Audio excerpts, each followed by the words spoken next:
I pledge allegiance to the flag of the United States of America and to the republic for which it stands, one nation under God, indivisible, with liberty and justice for all. Thank you, everyone, for being here. I do want to announce at the beginning of the meeting, we were trying to schedule this, I'm sorry. I just want to announce at the beginning of the meeting, we were trying to schedule this meeting on Thursday or Friday of last week. Selectman Flynn was actually in town, was not traveling for work. So unfortunately, Selectwoman Lefkowitz was on vacation, so Selectman Flynn is traveling today to his next destination for work and was unable to attend. So I just wanted to announce that because I know he didn't want people to think that he wasn't interested. He's traveling right now. He's on a plane. So I am going to open it up where we left off last time. Obviously, there was a lot of dialogue and questions. And what article did we, Attorney Mednick? I thought we had gone through 10, but I think we were up to 10 in the worst case scenario. I thought we had gone through just about everything, and it actually, I'm sorry, not 10, budget, 9. But I thought we had a discussion on it, but I'll leave it to you. Trying to decide. remember. 9. I think it was 9. Yeah, maybe it was. Because we want to talk about the budget. Okay, maybe, I don't think we went, I mean, we've talked about it at different Yeah. meetings. So I may be conflating those meetings with our discussion, but we were pretty close to the end. Okay, so that article is, I have it in the email. It's Article 9? Article 9. Okay, do you want to start? Sure. Just looking for my, there we go. Oop. So I'll walk through the budget provisions.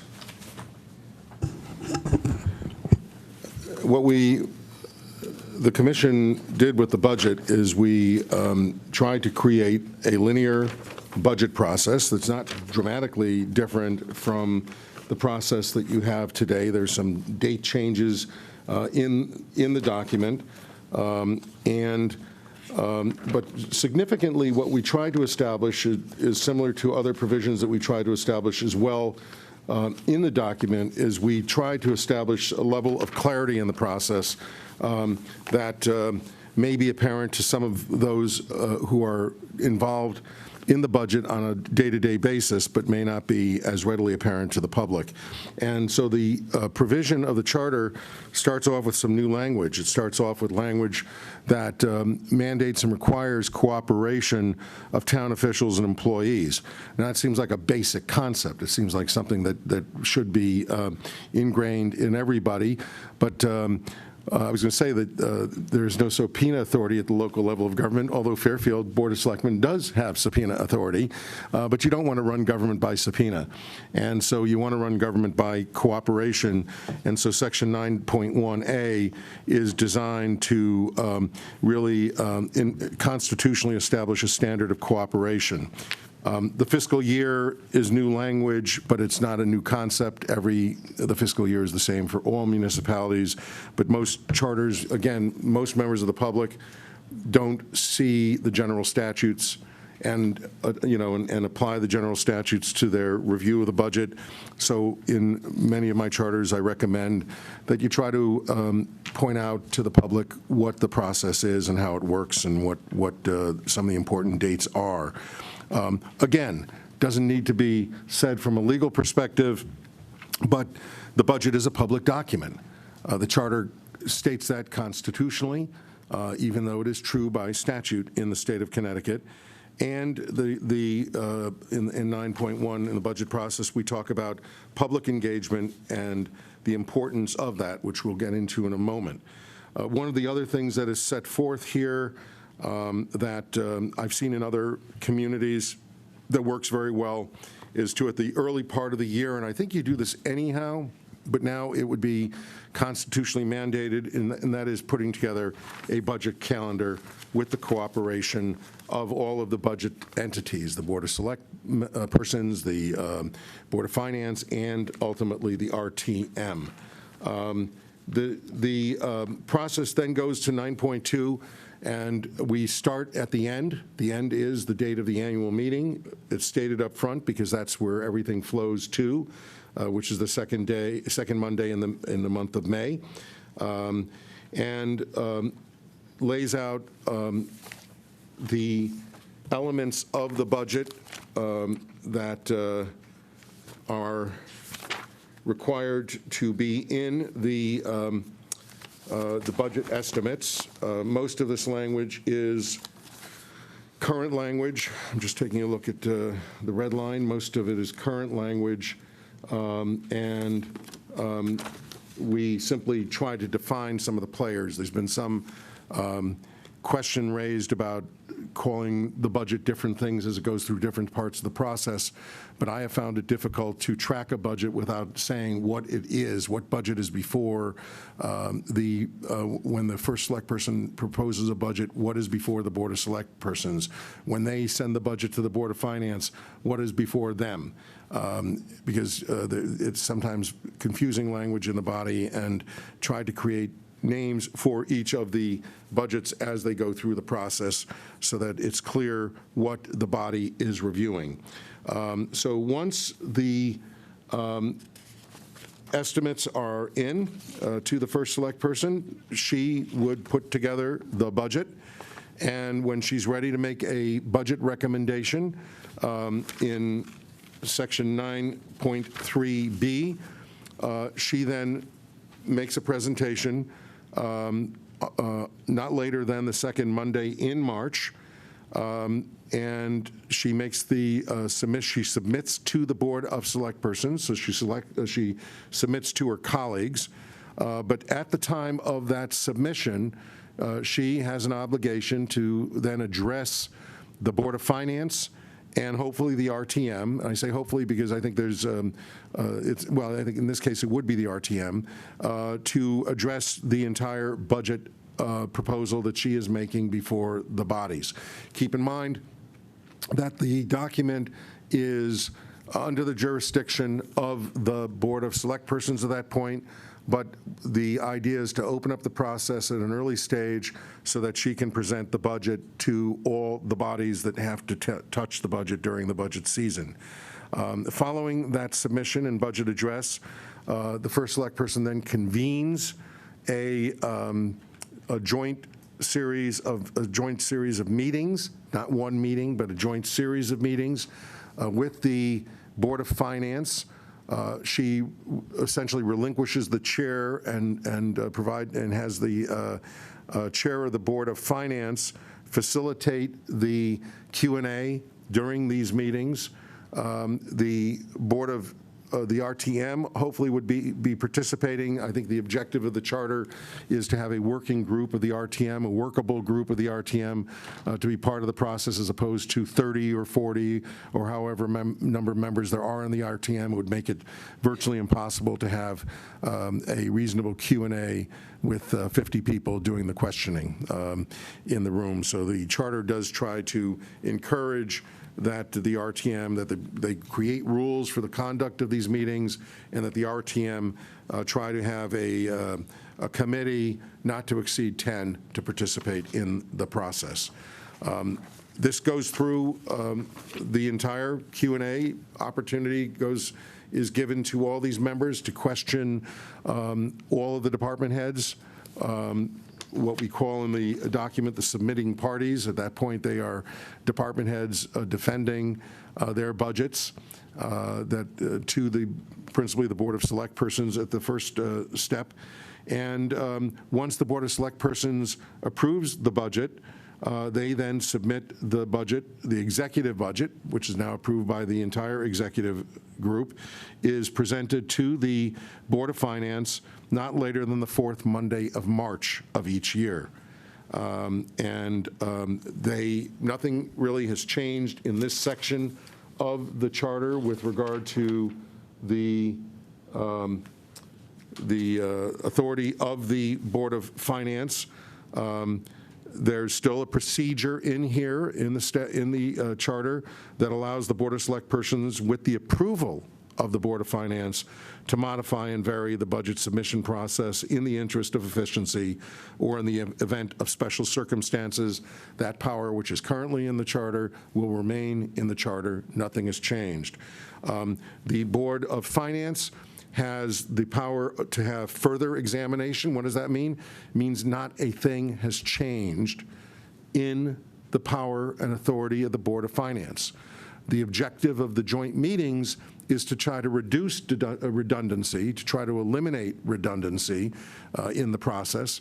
But if the Board of Finance chooses to invite every department head before them again, they are entitled to bring every department head before them again. Just as they do today. The hope would be that that would not occur. They still have a public hearing requirement. They then approve the proposed town budget, it's now called, when they approve it, and submit it to the RTM not later than the fourth Monday in April. They then make a presentation of the budget to the RTM, which I believe is current language. They will ultimately determine the property tax rate as well.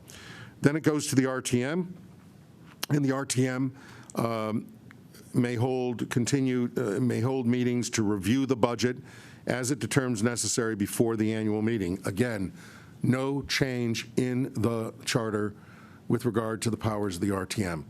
So whatever they have done thus far, they can continue to do under the new charter. Nothing has changed. Again, the hope would be that the joint meetings would reduce replication, duplication, et cetera, but their powers remain intact. And then you'll find in this section that the appeals from the Board of Finance remain in this section, and without any change, and the expenditure and excess appropriation forbidden language is virtually identical to where it is today. And the effective referendum on the budget section remains as it has been in the past. I think we have one capitalized word that changed in that section. You'll also find that the referendum, we talked about this when we went through the RTM section, the referenda provisions move from their own chapter to the RTM because essentially they are the end, the referenda is the end of the process. If somebody decides to petition the final actions of the RTM, there's no veto authority for your chief executive in Fairfield. The veto authority is the referendum. That is it, Madam First Selectwoman. Thank you very much. I think, I'm kind of recalling that we did delve into it a bit and discussed, I think, the dates and such a little bit last time, the last meeting that we had. So I know that that members, including myself, of the Board of Selectmen reached, had time to speak during some of the CRC meetings early on. I know that I had an opportunity to present or talk to the commission during a couple of meetings where I laid out, I felt that their analysis and research into this would be helpful, I thought, just because of the repetitiveness of the budget process, having to, as the first select person, having to first of all build a budget for months with all the department heads, and then once that work is done, putting the budget to actually together, and then presenting it to the Board of Selectmen, presenting it to the Board of Finance, and then presenting it to the RTM, I felt was repetitive, and I just felt it was a lot more collaborative for all bodies to be in the same room, so to sense, when having discussions, because as someone who attends all of the meetings, the only elected official that pretty much has to, you hear a lot of the same questions coming up from the Board of Selectmen, from the Board of Finance and RTM. And so I just thought, in an effort to be more efficient and for members of all of our elected officials who vote on the budget to be able to be in the same room and hear each other's questions, I thought was a helpful thing for us to be doing. And I also felt that it was more efficient for our department heads, who, incidentally run departments, and they have a lot of work to do.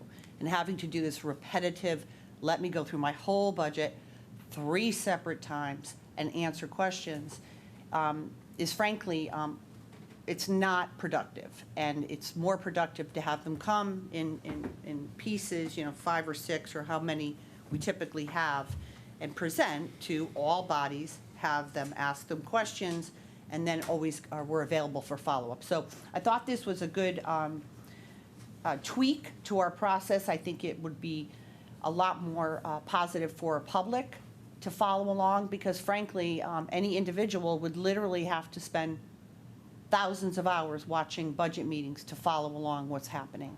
And the average everyday citizen just doesn't have that kind of time to do that. So I just think it's more apparent, transparent, and it's more accountable, and I just believe it's more efficient. So I'm going to open it up to Nancy. Would you like to ask any questions or? Sure, thank you. And I'd like to point out that I appreciate that this meeting was held after the weekend. It gave some people time to think about what they might want to call in or email about, and we did hear from some people, and I just want to thank those that took the time to reach out and those that are there in the room and listening in. I do have questions about the budget procedure and some concerns, and I'm wondering at the time when we do, I know that this was an issue already flagged for discussion for our list, and I wonder how broad that conversation can be, because some of the things that I'm thinking about is I'm not so sure that there is good rationale for compressing the timeline for a more, quote, streamlined process where it eliminates some of that, what is what you just called redundancy. I don't know that it's not a check and balance. I would love to understand sorry, I'm just looking at my notes because again, I want to thank Attorney Baldwin. We had another marathon session of about 5 hours, yes, during vacation time, but it was important. So I want to thank him for taking the time to do that and to sit with me and another member of the public. So I guess, for instance, I have a question about this first paragraph about cooperation of town officials and employees, and might that not be better served to put at the beginning of this overall document? That's just a question. The compressed timeline, the, quote, elimination of redundancies, maybe those redundancies, and again, just something for discussion that I would hope that if the CRC has a chance to review this, it would give us the opportunity to have members of the public, again, weigh in on this process more thoroughly, now that we know what we know about having done this exercise of going over the review. There was a clause also when I met with Attorney Baldwin, 9.4b. Could you explain the variation of procedure a little bit more about that clause? We had earmarked it as something to talk about today. I know you were talking about it, you alluded to it, Attorney Mednick, but what is that? I'm happy to. Like, isn't it I'm happy sort of counter? I'm happy to talk about it. That's in the current charter. So I don't know if it's ever been used. I'll defer to the first select person. I'm not sure it's ever been used. We did talk about it at a prior meeting, and I know some people said that they wanted to make sure, I think people from the Board of Finance wanted to make sure that that provision was not changed. My assumption is that that would be used, it could probably be used in an emergency during the budget process, possibly. It doesn't seem to preclude that. Although it's talking about the budget submission process, so you'd think you would make the variation prior to the submission process. So it's a freestanding, it's a current provision of the charter. I don't believe the charter, I have 3 members of the Charter Commission. I don't think we were ever debating to eliminate it. And maybe they know how it's been used. You need to use the microphone.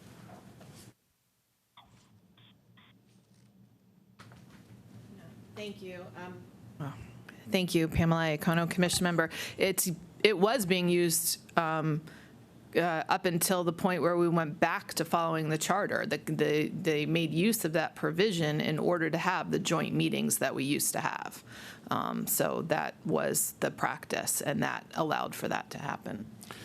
And I also think that I pointed out for the record that there's a state statute that permits the RTM with a 2/3 vote to modify the charter, actually change the charter without going through a charter revision process by changing the budget process. So there's two different ways to do it. You have your historic provision that was pre-existing in the charter. It's an interesting provision because it doesn't go back to the special acts, but it sounds like you used it in the past. And then I just want to make a comment. I do have concern with two things, the way it's written, that, and correct me if I'm not understanding this. As it is, the Board of Finance, the first select person is empowered with calling all the meetings. Does that mean that they will not oversee, they will not preside, the chair of the Board of Finance doesn't officially preside over the meetings unless it's passed on by the first select person? Am I reading that correctly? Yeah, and that's really, that is correct. And the reason for it is that, and I stated this a moment ago, it is still technically before the Board of Select Persons. When they're going through this process, it's still there. They have not yet approved it. They have not yet moved it out to the Board of Finance. And so as a technical matter, the Board of the first select person is the presiding officer of the Board of Select Persons, and it makes sense for that person to convene the meeting. My assumption is that the bodies will get together and decide what the schedule is going to be, and they will convene a series of meetings. And if the first select person can't be there for a reason, another member, you might, if you're the only member of the Board of Select Persons at the meeting, might convene the meeting in the stead of the first select person. It's meant simply to acknowledge that it's still at the Board of Select Persons, but the charter is pretty clear that the facilitation of the meeting would be by the chair of the Board of Finance. I would just want to submit that that's something for me to be an item to be looked at. This is Town Attorney Jim Baldwin. Can you hear me? Yes. Okay. Yes. Okay, great. I just want to point out that if you're talking about the joint meetings, I guess that would be accurate. But if you're talking about the budget calendar and the meetings to be held by the Board of Finance and later the RTM, the provisions clearly state in 9.1E that budget calendar will be worked on by the Chief Fiscal Officer in coordination with those other town bodies. So to Steve's point earlier, there is a process in place for coordination and calendaring of all those meetings to be set as they are and have been in the past, well before the budget process actually unfolds. And that's rather consistent with how it's been done in the past. And is that a change, though, to how it is, if you could state this just so I clearly understand it in this context, is that a change then from how it's currently done in terms of the schedule and the chairman of the Board of Finance having that control? It's a shift, correct? No, it's really a documenting past practice, if you will, as I understand it. That is that the budget calendar was set more or less by the Board of Finance in terms of their scheduled meetings. It's just that they would post that individually.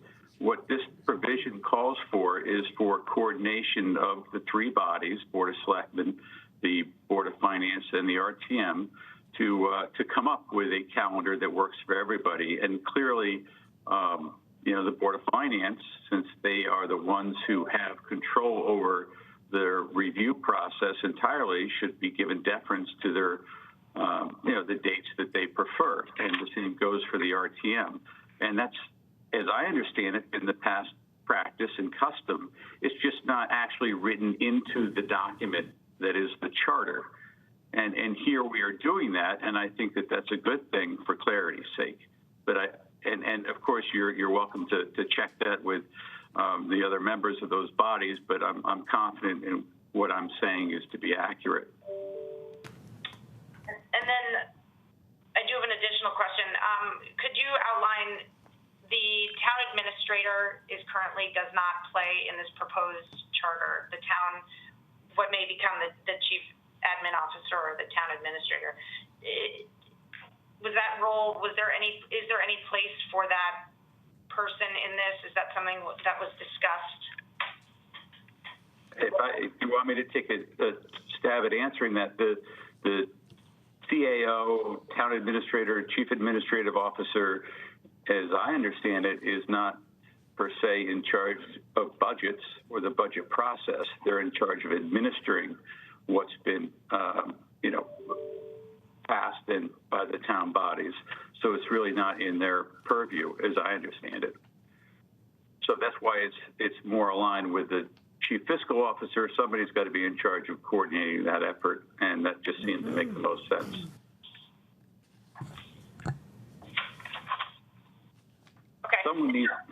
Someone needs to take responsibility and ownership over making sure that calendar is put together. To do otherwise, just leave it open-ended is not really good practice. So as I said, I hope that this is something that we can put on the list for discussions to talk about sending back to the CRC for potential review. Based on some of the concerns I've heard from the public, including this slightly compressed timeline, and the concern that the full body of the RTM won't potentially have its due. That's been some of the comments I've heard. So, but I don't have anything else on this article.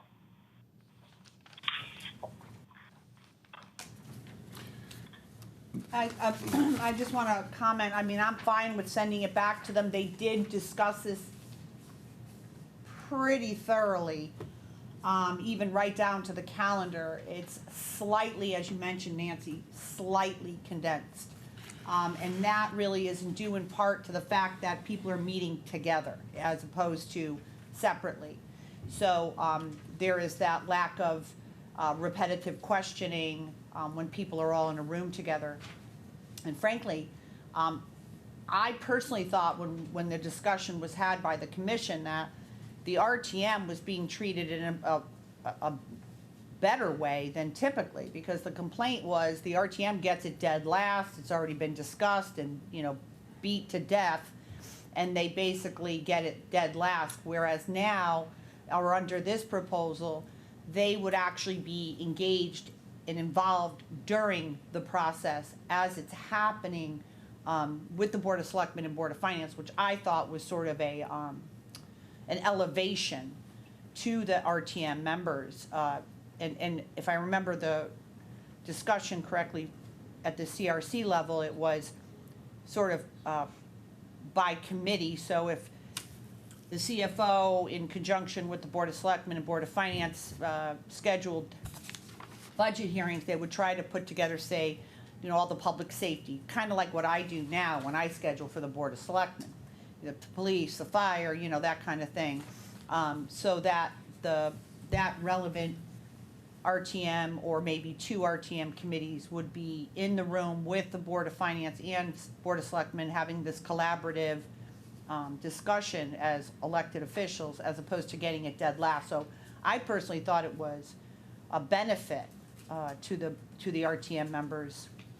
And I didn't really hear, and I did listen to every single one of the charter meetings, not maybe live, but all the time, but after the fact on tape. And I didn't hear a lot of negativity from current RTM members about this process. I think it was more so from current Board of Finance members, but I didn't really remember Board of RTM members thinking it was a negative aspect. Do you want to say something? No, I Oh. have a clarification. Sure.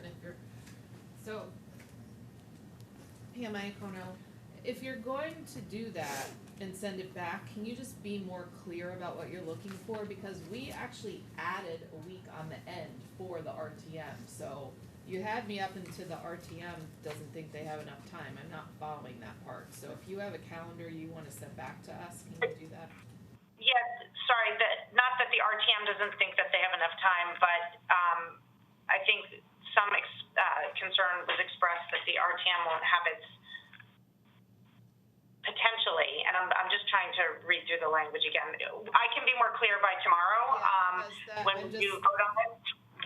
I respect what you're saying, but it doesn't fit into anything that we discussed. And I could be conflating different ideas about the compressed timeline as one issue, and then just in terms of the facilitation of the meetings and the idea of having, trying to eliminate redundancy. And I'm just thinking again about if some of that redundancy is important in the process. So certainly I can be more clear, but things like looking at that first paragraph, things like that. But I do think that broadly, this is something I do want on the big list, the budget section. So, Thank you. So just to clarify, if I may, the three issues that I see that you want further clarification on is to consider moving the cooperation clause to Article 1. I think there's another cooperation clause, so the real question would be whether we just throw all the cooperation clauses into Article 1 in the document. And the second issue was the issue of the presiding and facilitation of the joint meetings. And the third was just generally the timeline. But it would be useful, as you know, you've seen a draft of the resolution. I've been trying to track everything as I am right now, just to have a little more guidance on what that means in terms of looking at the timeline. Are those the three issues that I? thank you. Yes. Good. I appreciate it. Thank you. Okay, Let me go to the last article. sure. Article 10, which should be very brief. I think we did discuss this probably in a broad general sense. We actually, at the beginning of the charter process, were looking at the possibility of having a process for changing the town seal during the charter process, but we decided that just would not be something that would be within the timeframe and capability of the commission. So we did modify the language, which seemed to kind of cement in the town seal to allow the town by ordinance to change the town seal going forward. And so it would be by ordinance through the RTM, and so that it would be a cooperative, hopefully cooperative process between all the parties in the town. New provision in the charter, Article 10, was a periodic review provision of the charter. Many charters have mandatory 10-year reviews of their charters. The commission wasn't sure it would be necessary to have a mandatory review, but there's a mandatory check. Basically, you bring the car in for maintenance every 10 years, and the Board of Select persons would decide, do we move forward with a charter revision? Is there a need for a charter revision? Now, let me just point out for the record that the 10-year review would be a mandatory check of the charter, but if in 2 years or 3 years you decided you needed to do something with your charter, there's nothing that precludes it. So even the mandatory 10-year review doesn't preclude a review that you may need to do for whatever reasons that you would want to go through this process again in the near future. So, and the last provision that I'm going to ask, yeah. Sorry. Is there a precedent? Have you worked on a charter or are you aware of any provision that allows for the permanent appointment of an ongoing commission that looks at some of the issues, since we have heard and we all believe that we're not going to be able to tackle everything in this charter? Is there a precedent or language that exists that does allow for, yes, it's every 10 years, obviously it can be before that, but does it make sense to codify having a group that looks at some of the outstanding issues in an ongoing way? I have, over the years, recommended from time to time, depending on what issues have arisen during a charter revision, the notion of creating an interim requirement for review of a particular issue, but I just don't recall having any entity bite at that suggestion. What I have had in charter revisions is where I recommend, as I usually do, moving boards and commissions out of a charter, moving departments out of a charter, and to the Code of Ordinances. I have set up sunset provisions that are the first step toward eliminating provisions of the charter, slimming down the charter, but I've not seen any provision. I'm not saying it doesn't exist, and I'm happy to take a look, but it's something I actually kind of agree with you on. That's a reasonable idea to consider, but the other approach to it is presumably the Board of Select Persons is looking from time to time at the structure of the government. You look at it during the budget season. I would expect that your legislative body would be looking at these things.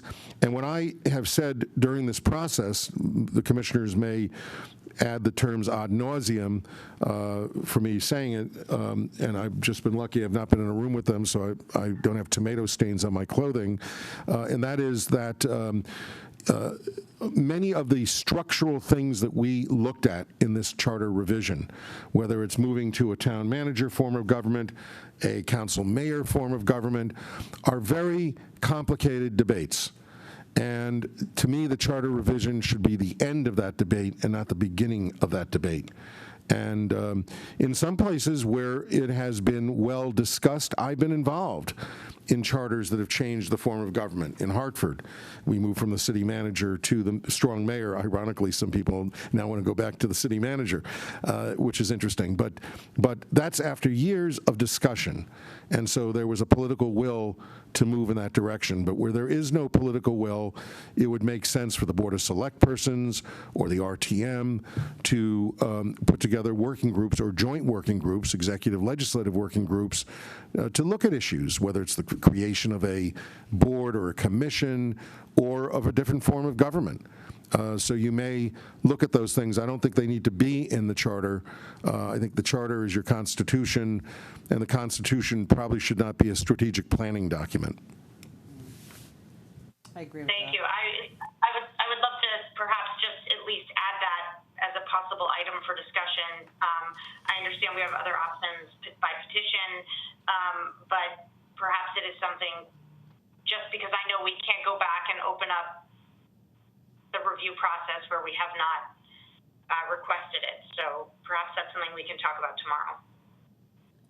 So to be clear, Nancy, what are you asking to be considered to send back to the Charter Commission? Because they have a small window of opportunity for all the things they're going to be looking at. So what is... I'm just saying it may be worth having a brief discussion tomorrow to see if it resonates for either of any of the other members of the Board of Selectmen to think about just adding language that appoints an ongoing body to look at the issues that we won't necessarily cover this time around.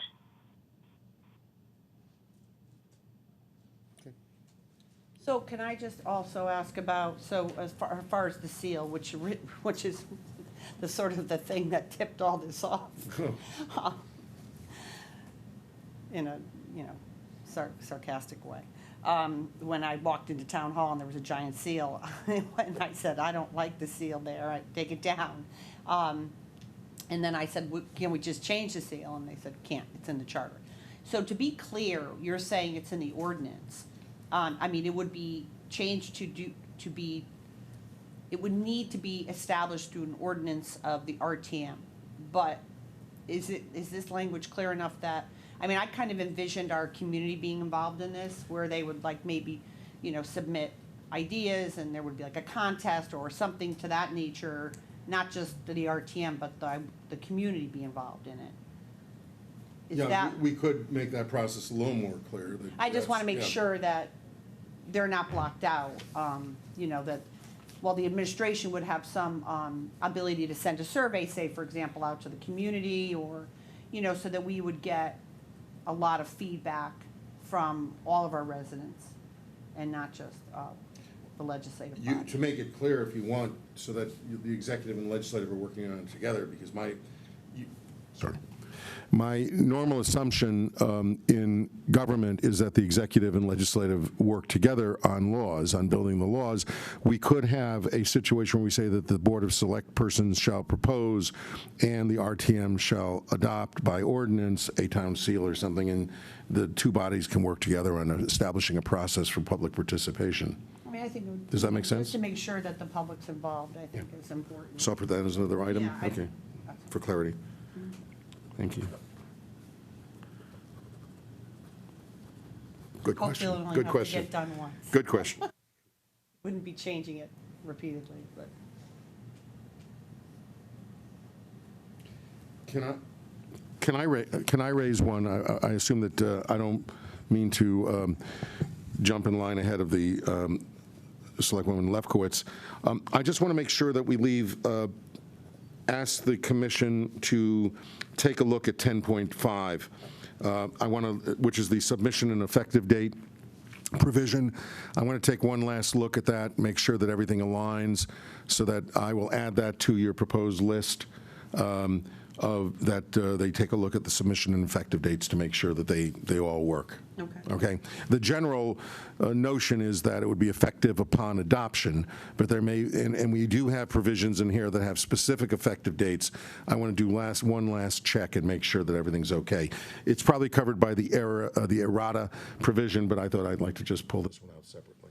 Okay, and I just want to bring one other item up that I was thinking about, and I even talked to the CFO after, I think, our last meeting.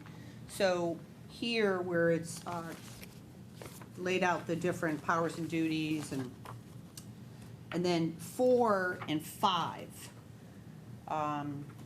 So 4 says submit annually to the Board of Finance a proposed budget, including a capital budget, including the update of the 5-year capital. Where are you? I'll tell you, you're in I section have a full- 4.3. You're in section 4.3, Okay. B, 4, and 5. Everybody, for the record. Thank you. I know, I just have these pull-outs, so Yeah. I apologize for that. Submit annually to the Board of Finance a proposed budget, including a capital plan, including the update of the 5-year plan, capital plan set forth below for the next fiscal year in accordance with the provisions of the charter. And then in number 5, it's actually repetitive. It kind of says the same thing. Prepare and maintain long-term financial capital plan, which is what 4 It does says. look redundant, doesn't it? Yeah, and the CFO says this is redundant, and we were looking at it this morning. I already have it as number 13. Please review the capital plan issue in subparagraph Oh, okay. 4 and 5 to make All sure that right, they're it not, just seems yeah. like it says the same To avoid redundancy, yep. Okay, that's it. Good catch. Thank you. I do have comments that go back to the work that I did with Attorney Baldwin, but also on the last article, or the last clause, time frame. We definitely got a lot of inbound, a majority of the communications over the last few days have focused on timeline and resolutions and state statutes. So I want to make sure we have time tomorrow to discuss that. And I think when Mr. Flynn is here, it would probably be a more appropriate time. But that being said, I definitely have some issues that go back a few articles just based on the work that I had done last week with Attorney Baldwin. Is now the appropriate time to go back? Yes, what article? So going back to Article 5, and it's not a lot. We did find some things as it relates to an issue that we had spoken about last week, what we were calling kind of the RTM issue. There are a few things there. Some clarification around under RTM where it says all public meetings shall be public, but I had a question with Attorney Baldwin about the idea of executive session and what the allowance is for, and that's a comment is not based on, I'd have to find that because, It's in Article 3. Is it three? okay, so that's just one thought, but then in Article 5, there are a couple areas where, Because I'm going to have to take this down. Okay. Let's slow down and go to the first one. I believe that the first one is in Article 3, Section, 3-4B. thank you, sir, all the way on the other side of the world. 3-4B. Yeah, that is current language. It's covered by, I thought covered by recommendation number 4.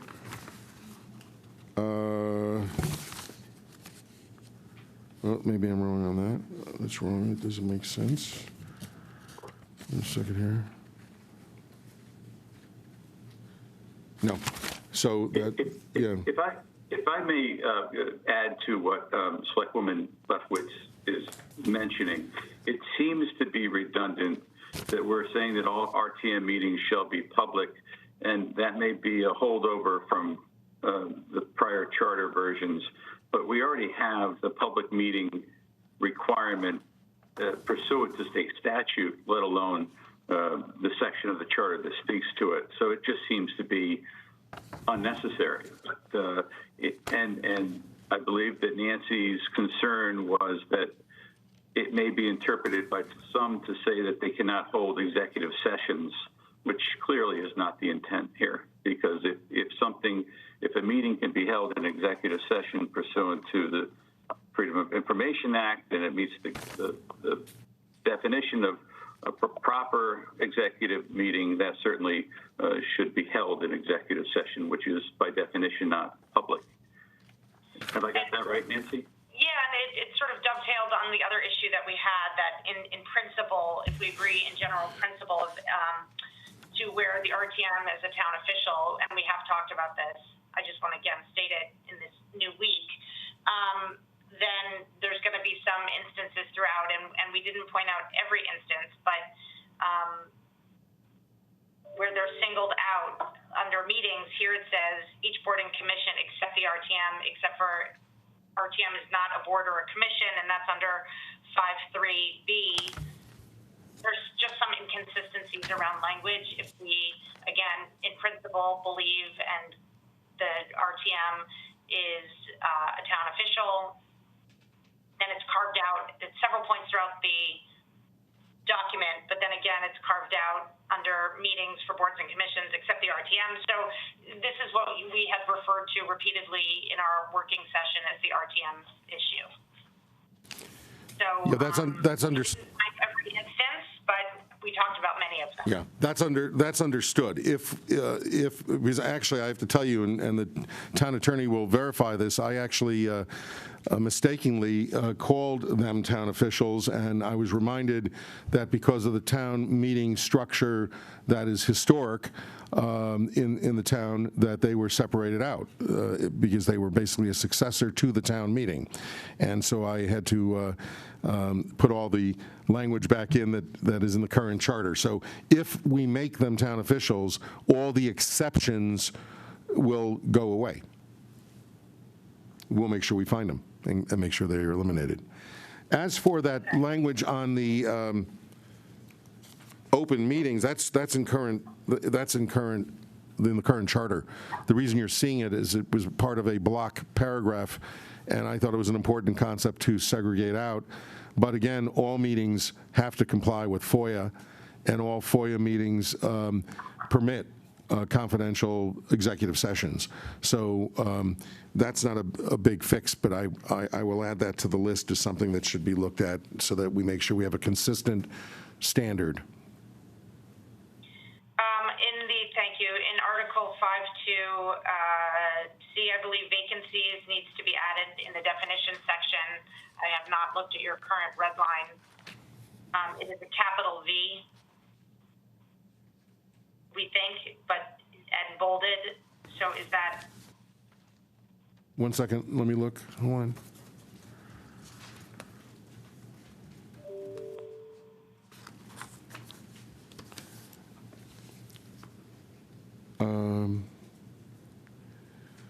Yeah, it's interesting.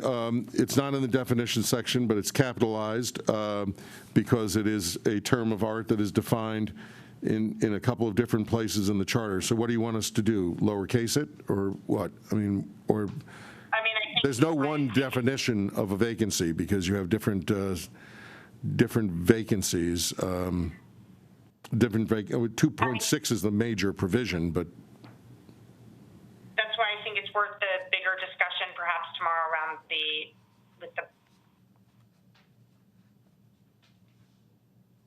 I'd have to look at where those are and how it impacts it, and I was really going through for. what we did is we consolidated all of the vacancy provisions. I think in the current charter, it tells you under each section how it's done. In this charter, we have one section, 2.6, that deals with the vacancies in office. You know, I don't know if we could develop a definition of a vacancy. I think it's that is something I'm willing to look at, and I do have vacancy definitions in other charters, but then the procedures are laid out the way they are. So if you're looking at a vacancy definition, I don't know what you're looking And at. I think similar to that of board and commission to look at it. Again, these are in my notes. I don't have as a reference in front of me, but how it impacts.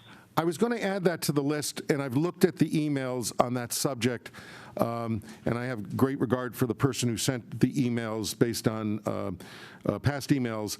I think we're okay on that, but it's covered. I'll put it in specifically. It's covered by our review of definitions. We'll continue to look at definitions. I'll take another look at that. I think the concern was that the word authority was cut out, but the word authority is considered within the definition of boards and commissions.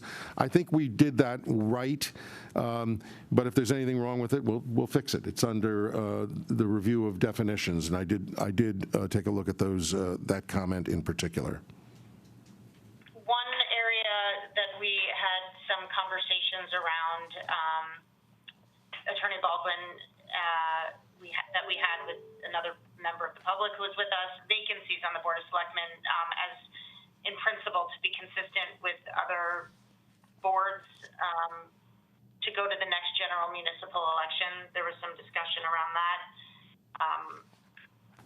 I'd love to put that on the item for, on our list for review for a broader conversation.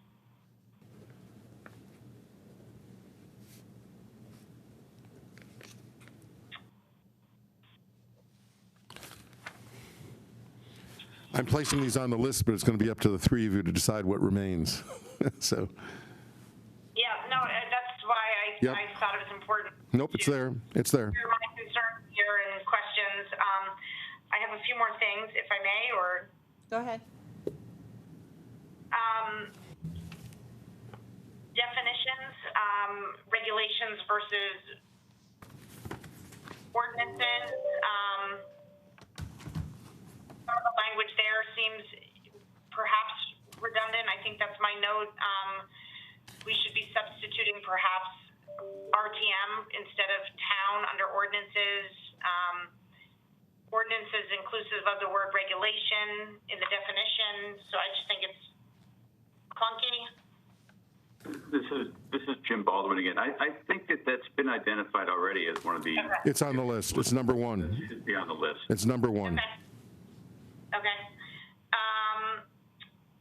Under definitions, and again, I'm just going through all the notes that we so carefully went through, and I mean, this is a pretty thorough process. Vacancies, appointing authority for appointed office. That was something we brought up under the definition language.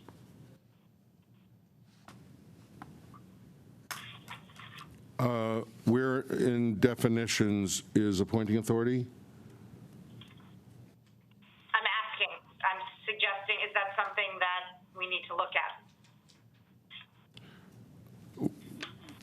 That's up to you. I think it's clear when somebody has, I think we define it internally within the document. I'll take a look at that, but I'll write it down as an issue that you want to look at, but I'll try to take a look at it. That it was capitalized. It may be that there was inconsistency there. So I think Yeah. who is, because sometimes it's capitalized, like in 6.6. I will take a look at that. I think that I internally defined it the first time we used the concept and didn't turn it into a definition, but went the old-fashioned way and created the definition internally. I'll take a look at that and see if it makes sense to put it up in the definition section.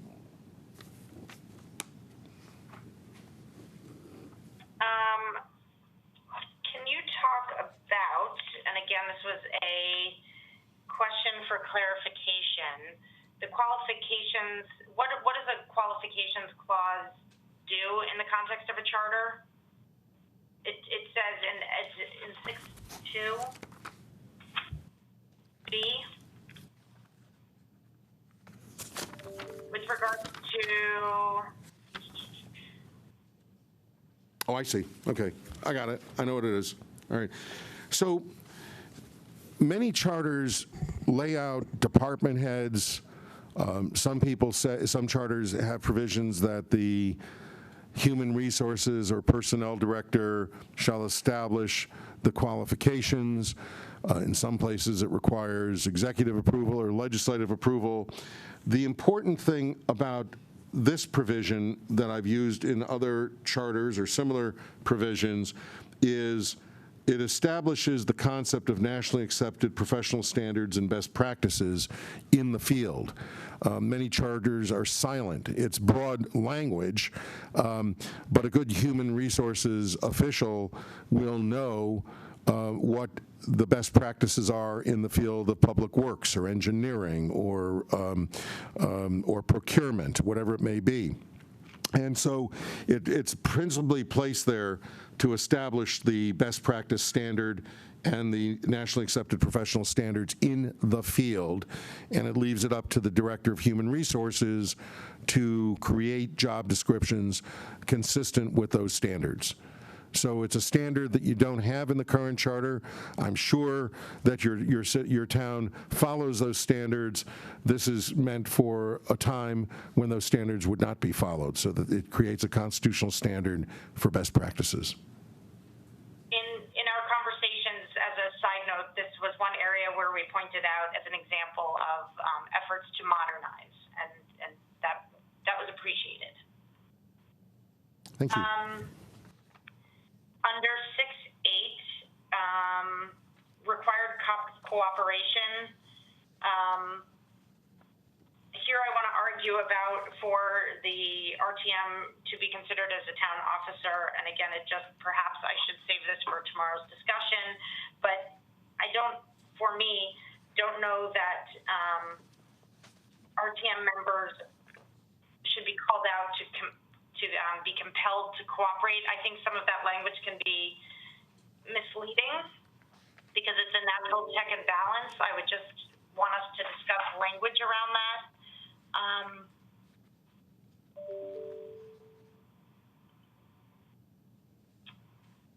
Nancy, if I may, this is the Town Attorney Jim Baldwin.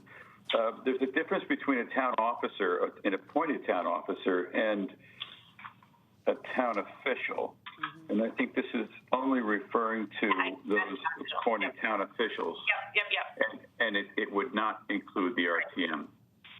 But each town officer, again, town official, singling out RTM, it's just one area that goes to that conversation, that larger conversation. To that running theme. Yes, got that.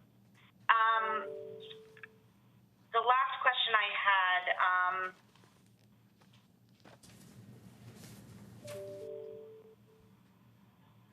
the question of the creation of boards and commissions, and perhaps Attorney Baldwin, you can shed light, because the note is, what's the intent of this? And the truth is, I can't remember from my notes, so I'm wondering if you have an idea here. In 6.10? Yeah, I think, Jim Baldwin again, I think this is something Steve added, which again should be self-evident by the fact that by virtue of the fact that the RTM is the legislative body in the town and therefore has the right to do this, which is create other permanent boards and commissions. And again, it's just a statement for the record in our town charter saying as much, so that it's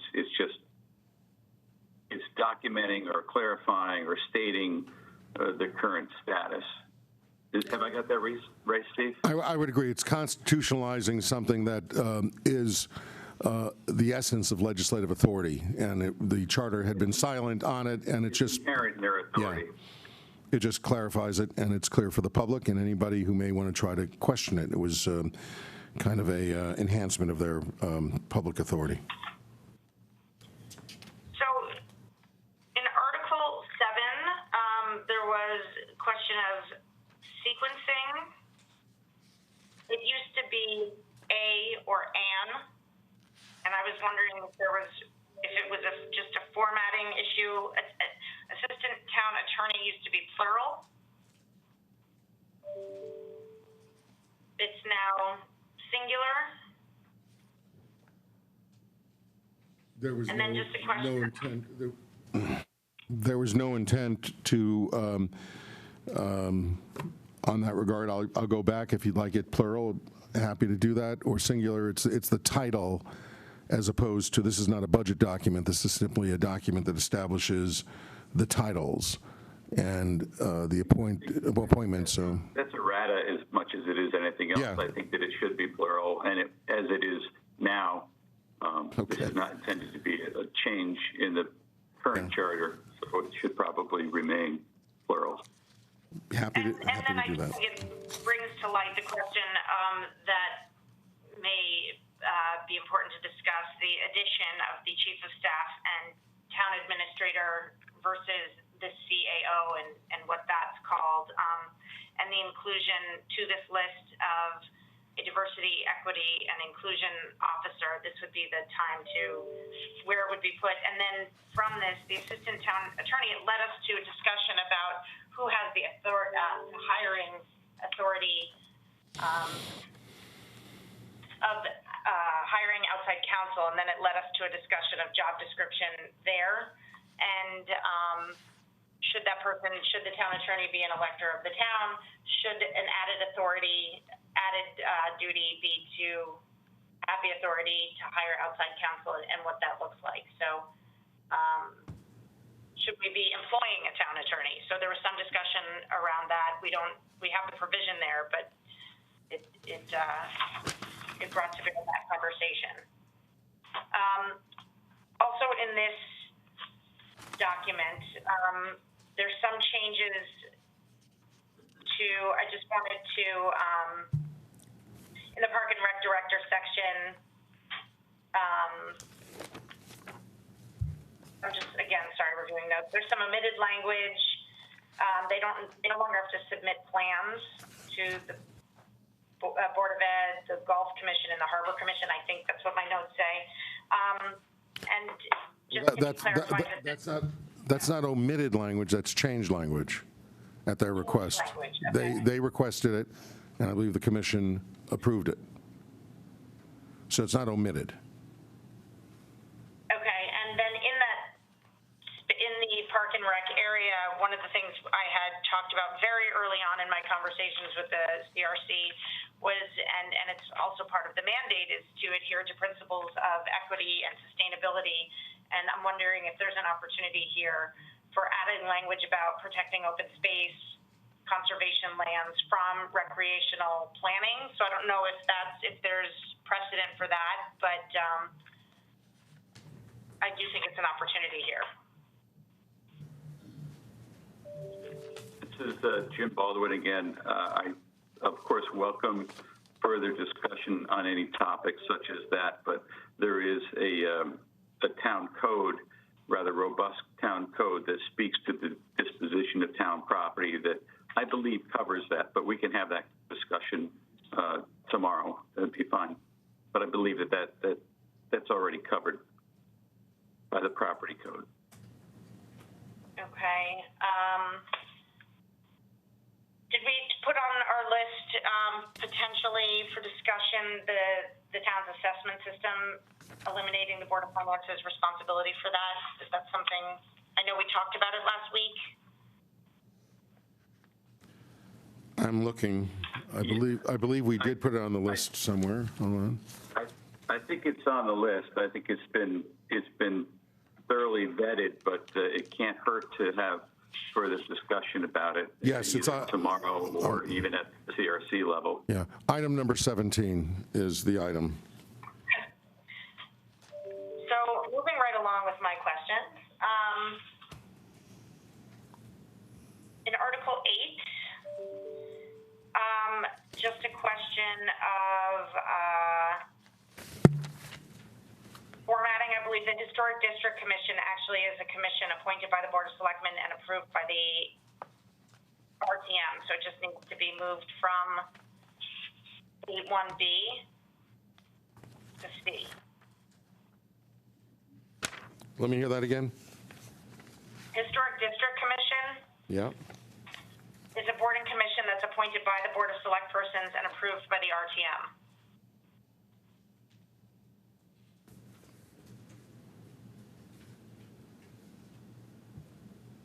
Oh, good. All right, thank you. That's an errata. A new piece of language, and I just would love to hear why. It says self-perpetuating boards and commissions approved by the select persons. Is that, what's the impetus there? What's the intent? Simply to It's a new line. it was Clarifying? simply to describe what it is. If you have better terminology, be my guest. The Board of Library Commissioners is self-perpetuating, but they have an approval process. And that's the terminology that I recommended. If there's a better way to express it, I'm more than happy. No pride in authorship. And then up into the permanent bodies, and again, I understand philosophically your position, Attorney Mednick, in terms of removing these out, but as long as they're in, I want to advocate for the establishment of a permanent Racial Equity and Justice Commission. Under that same article, under vacancies, I think this goes to this idea of who the appointing authority is, and it was a case where where that question came up. So I just wanted to point out why we circled back to this idea of who the appointing authority was.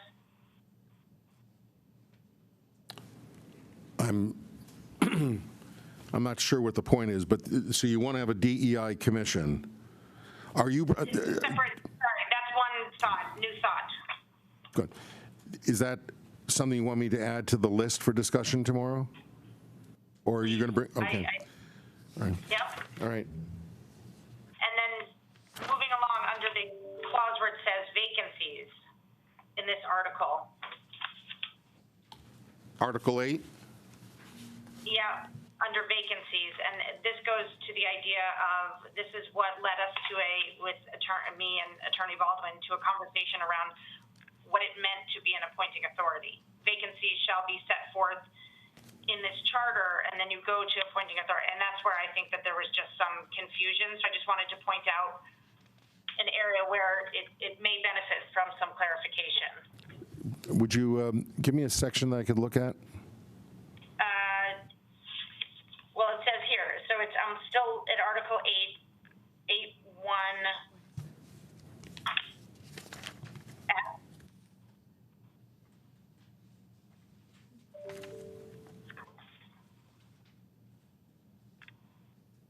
I want to see an example of how appointing authority is used in the context, because I agree with you. We want to make that absolutely clear, and if we have to define it, we'll define it. I just want to make sure that I know where you're looking. Right, so in that Article 8.1 where it says vacancies shall be filled as set forth by 6.6 of the charter. So you go to 6.6.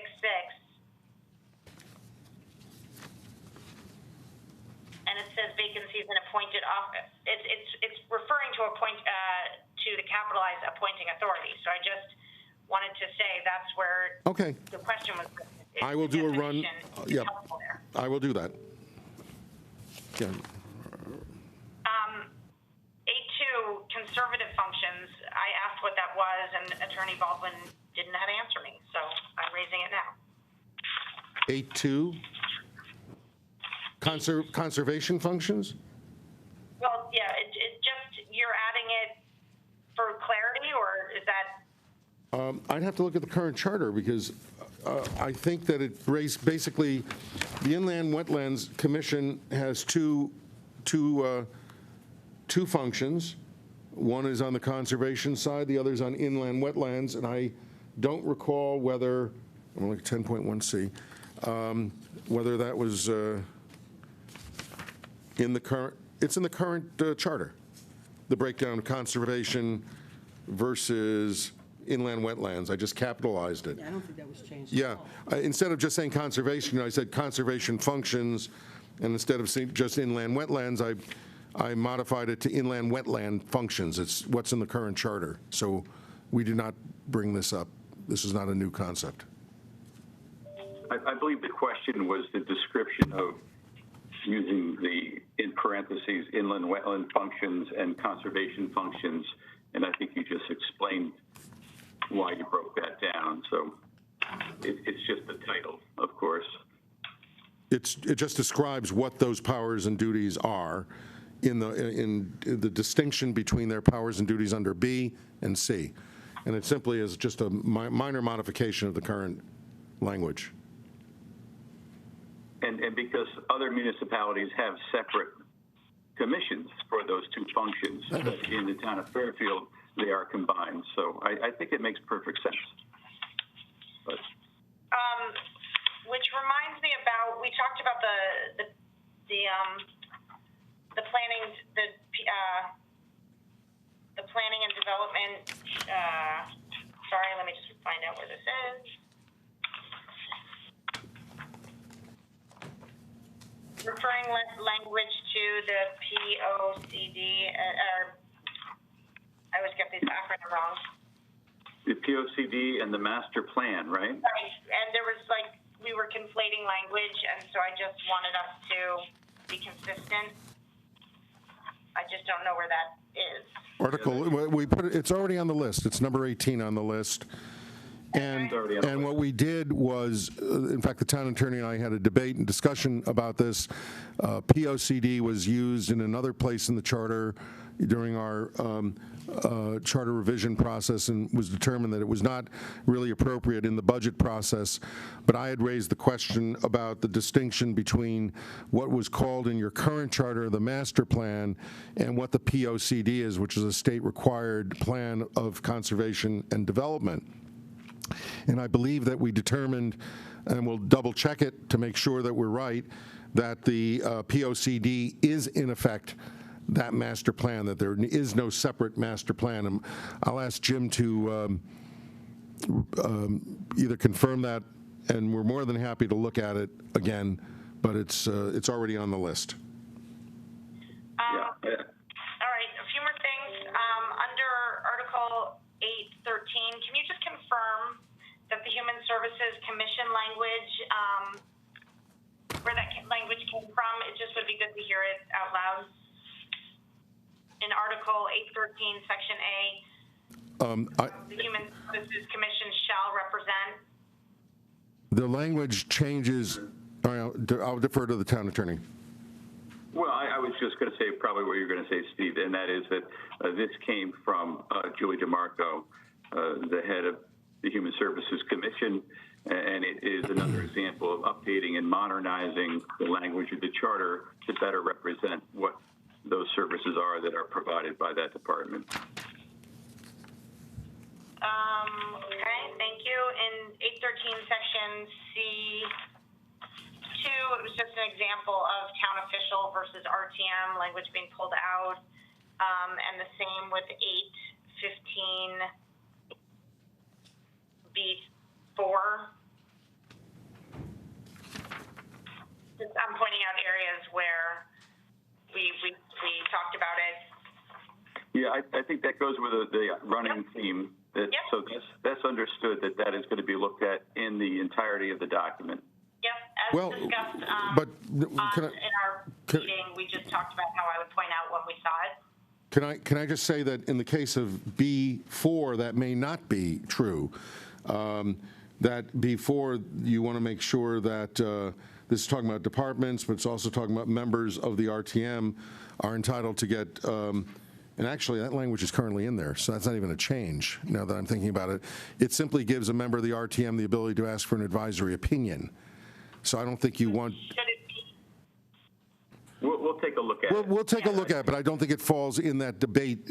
I'm very conscious of what you're trying to accomplish, and we will make sure that that is done if the commission recommends that we move in that direction. I think we know what we need to do to fix it. Okay, and in this case, it's the opposite. It's making it rather than carving out. I think that's right. Transitional provision, you said that Attorney Baldwin, that's something we could look at, that it could come out because of its old language. No, it's new language. I think we're changing the date of appointment for the Board of Ethics, if I'm not mistaken, and we had to do transition language to transition them in to the new commencement dates of office. But since it's transitional, does it need to be, and provisional, does it need to be in there? That's just the question. Does it need to be forever? No, it can come out, once you go through it, I would imagine that you have the ability to take it out of the charter, but as long as, yeah. And can I tell you, there's another reason why you may not take it out of the charter immediately, is it documents when the terms commence.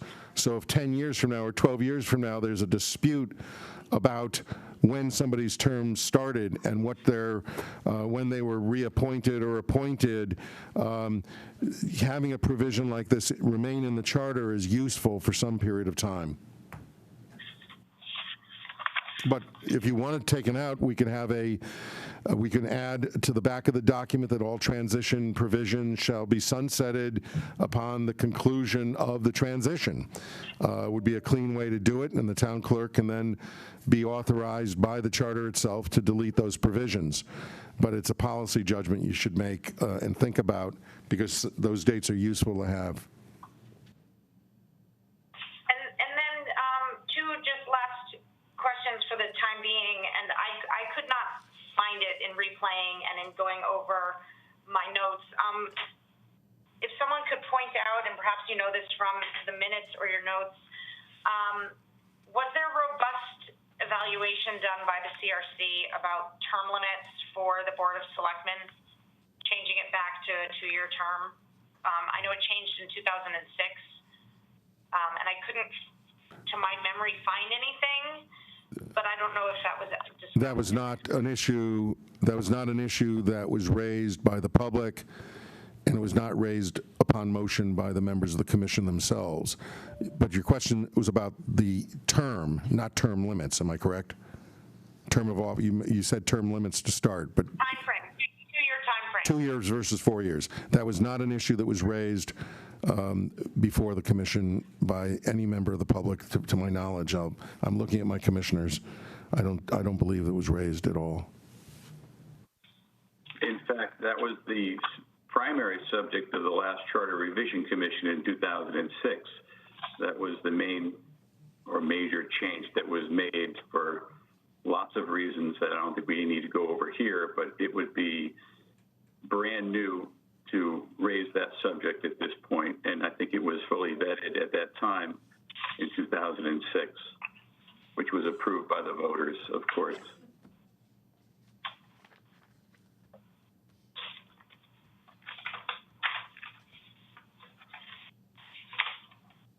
I think right now that's where my questions are, and in hearing what the public has to say, it may ignite and remind me of other questions, but at the moment. Okay. So you're finished, Nancy, with, for now? Yeah, I went through the initial review that I had with Attorney Baldwin, so those are my initial questions. Okay, very good. Okay. We are going to move then, So may I just say procedurally, tomorrow I will do an update of this list, and tomorrow it's my understanding the Board of Select persons will be reviewing the list for transmittal back to the Charter Revision Commission. correct. All right. And there's a timeline on that as well. Yes. How long they have it, and then Yep. sends back to us. I don't know what I did with my agenda. All right, I'm going to open it up. Today, on the agenda, we have public comment. Tomorrow, we're going to be, the Board of Selectmen is going to be deliberating discussion on what items we're going to send back to the Charter Revision Commission to actually review and for them to send back to us. So today, we're going to open it up for public comment. Whoever wants to in the room can go there, and then I'll work with Prue and Dave to see if there's anyone on the WebEx that wants to. There's nobody in the chat for now? Okay, I'll just announce that for anybody who's on WebEx. I can't see if there's other people. But if anybody wanted to put your name in the chat to be able to be in the queue. All right, I'll open it up now for comment.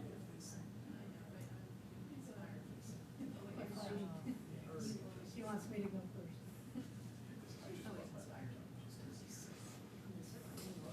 I know.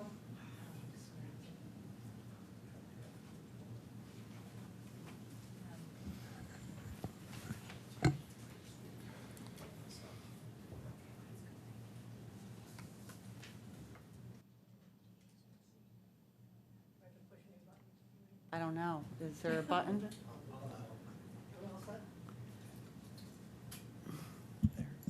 Okay, thank you. My name's Judy Ewing, 98 Sasko Hill Terrace in Fairfield. Today, I'd like to focus on what's best for Fairfield. Last week, we were talking about the Model Cities Charter, which is a report that involves cities with a population of over 100,000 and favoring a council management form of government. What does that have to do with the RTM and the size of the RTM? Absolutely nothing. A reference was also made to the practice of log rolling, a term I haven't used since high school social studies when I had to learn it for a test. Even when I served on the RTM of over 50 members, that kind of wheeler dealing never would have been possible because the first selectman sets the agendas. And they also mention that everything on the agenda is for the betterment of the town, not for a district, not for a ward, not for a precinct. Another comment was made that only 8 representatives spoke at a recent RTM meeting. Well, of the 14 business items on the agenda, 5 were on the consent calendar, 2 others passed unanimously, and a third passed with 1 abstention. The other 6 items had required no action. The meeting only lasted 28 minutes. What was the point? A comment was also made that people don't know who their representatives are. Well, they can look in the town website like the rest of us. Everything's on the town website.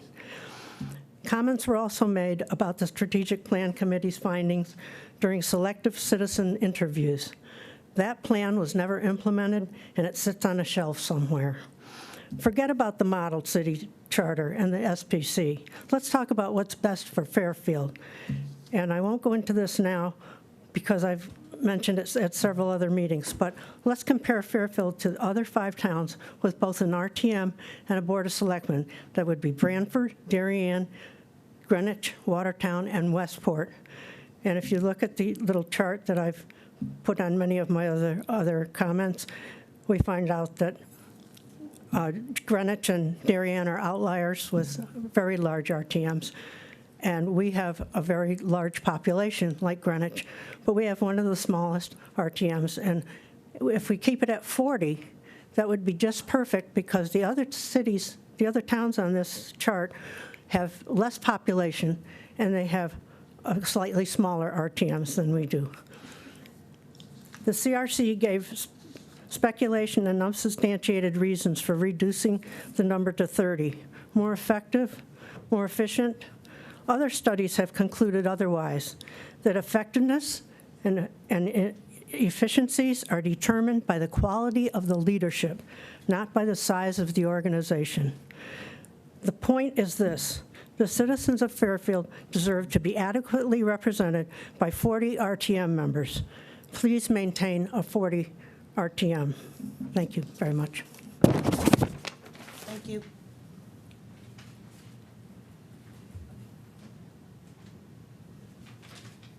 Hello. I haven't been down here in a long time. I'm Mary Hogue, 165 Stonewall Lane. It's been a long time since I've been at the podium. I used to come here all the time. Was a PTA president at all my kids' schools and all sorts of reasons for being at the podium. So I've been to umpteen board meetings and thousands of those hours. And know Brenda from a state rep as well as Board of Ed rep and all sorts of things. So I know all the hours that it takes to be a volunteer and appreciate all the time that it's taken to do the work that you've done on the charter revision. I did run unsuccessfully for RTM. I live in an area where I feel strongly that we don't know our RTM reps, and I think that taking it down to 30 wouldn't help me know my RTM any better. I think it would be actually shameful to make it less. I think having less reps just makes less people to know. I think we need to keep the reps as high as we have it because we are a big town. We're a city, but we just call ourselves a town and we treat ourselves as a town. I think it's important that we hold that dear to our hearts. So I don't think being efficient isn't what we need to do. Democracy is messy. We need to be sure that we have as many voices as possible. And being a three-legged stool is the strongest stool possible. So having as many voices and having all those, the Board of Finance, the Board of Selectmen, and the RTM being there together, working together, and having a prolonged budget process is actually maybe painful, it may be messy, but it gives us, the citizens, enough time to digest all those things that you live through and you know and you live all the time. It gives us that time to understand it and to digest it. And we have to play catch up through that budget process. And we don't understand all those things that you understand. So it's really important for us to have that prolonged process. And I think efficiency and condensing is a disservice to us as citizens. I think it takes us out of the equation. So I think that efficiency is not in the interest of the citizens. So shortening and efficiency is not for us. As a mother of an engineer, I'm strongly against the idea of the DPW director not having an engineering degree. I've watched her for her entire life having a mindset that an engineer has, and I have a high regard for our engineering department, and having the DPW director on top of all of that really is so key for our town. We have an enormous number of things going on in town. I think it's essential for that to be allowed to stay. And I'm concerned about the Board of Selectmen having authority over the Board of Ed. I don't know even if that's, I don't know legalities, but it strikes me as inconsistent with what I understand to be allowed. So those are my comments. Thank you.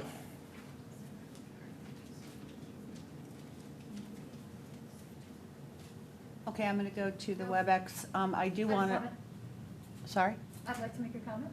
I'm going to go back and forth between the WebEx. So I'm sorry, I should have announced this earlier. If people could be more focused, about 3 minutes, if we could, on our public comments.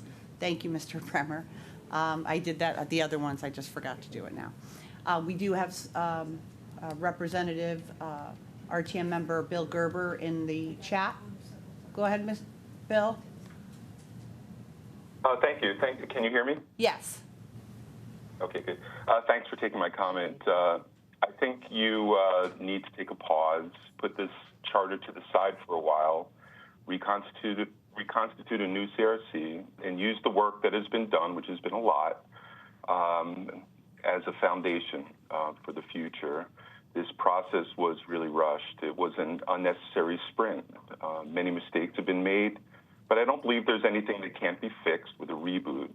The charter is now sort of where it should have been weeks before the CRC even submitted it to the Board of Selectmen, in my opinion. I urge you to listen to the recording of the SPC's, the Strategic Planning Committee's November 19th, 2020 meeting on FairTV. So many hours of volunteer work led to an early draft plan incorporating a wide range of topics. In the midst of a COVID spike, this early draft was barely discussed, and only 7 of 11 SPC members were able to attend that meeting. Proposed work over the following year, including monthly SBC meetings, public education and outreach, feedback, and redrafting was proposed. But poof, just like that, the SBC was gone. There's no public record of it ever meeting again. A seminar on government structure incorporating a college professor's preferences somehow took center stage and became action item number 1 of the SBC's implementation matrix, rated as the highest priority. That was transition the town governance structure from the current selectmen regular town meeting style of government to an alternative form. Was it so important to get a new charter on this year's ballot that you moved the 3 officers of the SPC to the new CRC, cutting the SPC off at the knees, leaving behind an incomplete draft plan, abandoning planned public education, feedback, and buy-in, and diminishing the value of the money for consultants and volunteer time spent over years of work? In who you selected for the CRC, you virtually assured there would be selection bias in the CRC's conclusions. You loaded the CRC with people who advocated for the demise of the RTM, including the only sitting member of the RTM out of 40 members who I've heard speak out openly and often against the RTM. You included 3 members of the SPC who ranked getting rid of the RTM as the highest priority action step, though they did write that the charter revision incorporating a new government structure should take place as one of the last steps of the process, which I interpreted from the way it was described in the document as potentially taking years. You were in such a rush that you appeared to have violated State Statute 7-190B.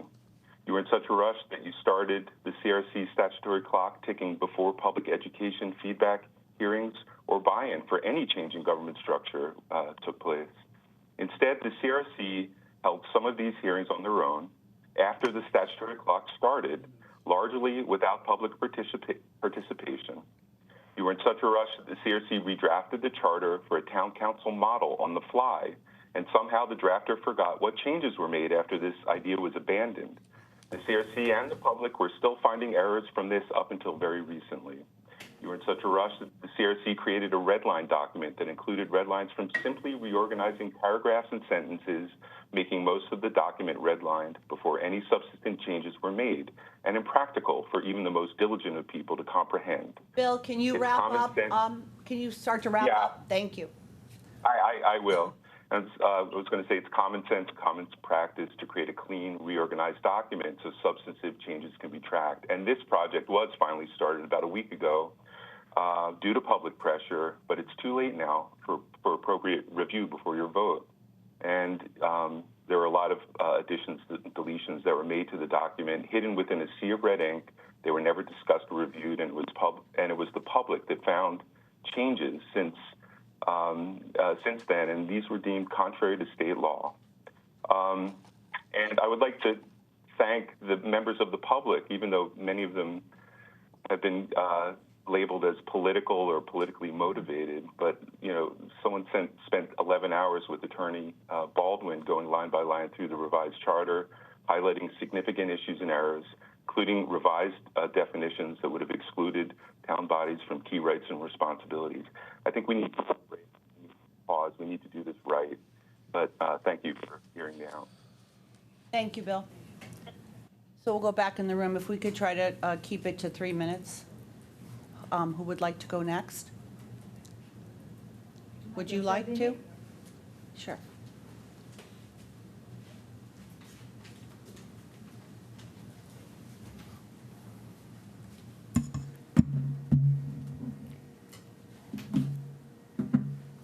I'll take this off. Okay. Well, good afternoon. Good afternoon. My name is Lauren O'Brien, and I am a former RTM rep and a 20-plus year resident of Fairfield. I want to thank the Board of Selectmen and the Charter Revision Committee for your time and efforts. While this review is important and deserving of conversation and passion, it is not by far the most defining aspect of any of our legacies.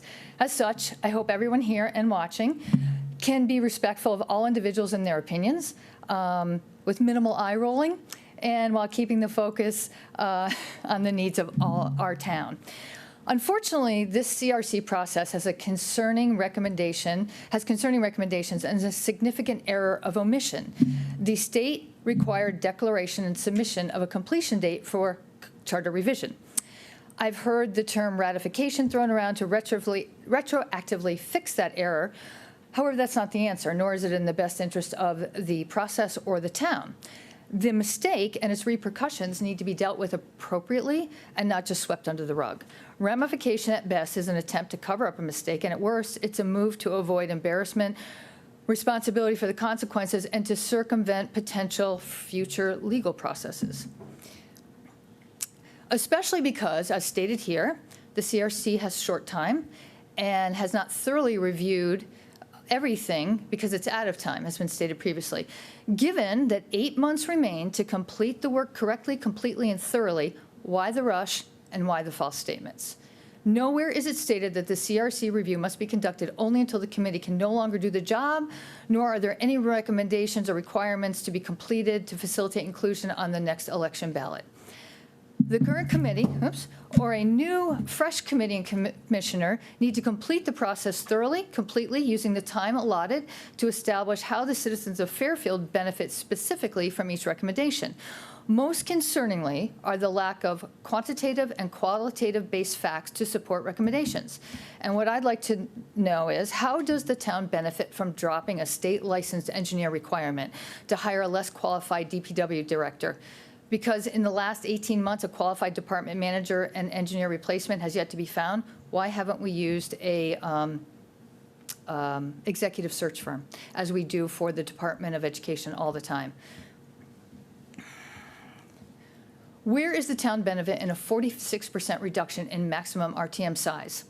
It's a volunteer position with no clerical or legal support at zero cost to the town. It helps shape our community. It's an important legislative branch of the government. It offers community involvement opportunities, making Fairfield a better community. Our citizens are involved while on the RTM and after the RTM. A smaller, more homogeneous group is not the answer, nor is it a reliable indicator of functionality, longevity, or performance. It is a naive assessment at best and is self-serving at worst to say that the RTM size reduction was without negative effects. Simply because it's thought that no one was complaining, that meant that there were no negative repercussions. Furthermore, the RTM reduction has not been requested by any individual or group not involved in charter revision or town government. People want more government representation. They don't want 75 to 85% less per capita representation than Darien, Greenwich, or Westport. It's been stated repeatedly that smaller is better. Better why? Based on what? Better for who? Extremely concerning are the perplexing answers that the smaller RTM would facilitate making friends, meaningful relationships, and more intimate discussions and streamlining. While that answer is honest, I find it an ineffective attempt to legitimize pernicious recommendations. Most significantly because intimate and streamlined are in direct contrast to the basic design of representative town meeting that is meant to function largely as an open town meeting, not to be small, selective, or intimate. Smaller means less. Our ever-growing town needs more representation. I think there was a reference to the other towns. Currently, if this goes through, each RTM rep would have 2,065 constituents. The closest town population-wise would be Greenwich. We would have 650% more constituents. They have 276 constituents per rep. Granted, it's a large RTM.